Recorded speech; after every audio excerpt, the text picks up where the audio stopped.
The winter night shelter runs for 3 months every winter, and during those 3 months we provide overnight accommodation for rough sleepers. The shelter obviously moves from different venues each night, so when I came in it was just the empty hall, and we set everything up, we put the tables out, food arrived, and it was, they made the place, transformed it completely.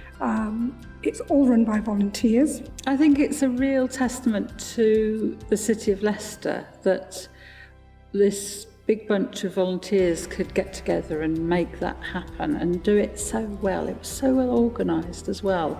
I worked as a special constable, so as a volunteer with Leicestershire Police.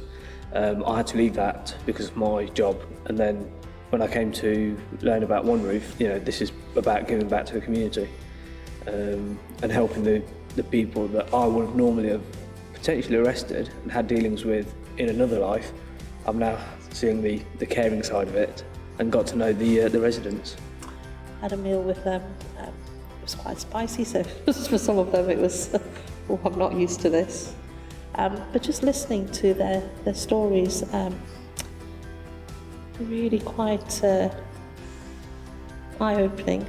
The journeys that they'd been on and how they found themselves where they were today. The most important thing actually is to break these walls between you and the other people. You would find these people actually normal like you, but all what you need is just to take the step. My first shift was here on a Sunday morning at St Philip's, and it was really, really heavy snow. And one of the guests had his birthday, and I think he was only about 23, 24, and he was so excited to see the snow. When I arrived, he was standing at the front door making snowballs and trying to hurl them at the bus stop opposite. The road was very quiet at the time, so it wasn't dangerous, but it was just lovely to see how much enjoyment he was getting over the fact that he had a hot meal, a warm bed, and then could go out and play in the snow, knowing he had a safe bed that night as well. I'd recommend it. If I could do it all the time, I'd do it, but unfortunately. Yeah. There's a big sense of community with the residents, but also with the volunteers. And you start, when you volunteer with the same people over and over again, you get friendships that way as well. And you just learn so much about different people.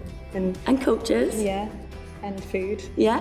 The purpose of the night shelter is not just to get guests off the streets or rough sleepers off the streets, but it's actually to give them a warm, welcoming environment to come into, somewhere where they can develop friendships, but ultimately is actually to try and move them on into more stable accommodation. While I was sitting in St Mary's bus station, waiting for my coach, I looked up from my newspaper, and across the waiting room, our eyes met, and it was one of the clients from the previous winter.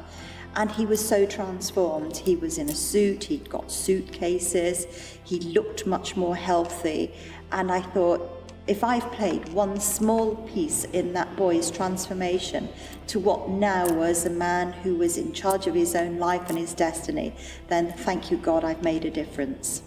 Don't hesitate, go for it. In fact, I've been talking my son through this, and he's considering volunteering next time round. It's probably the best thing I ever did.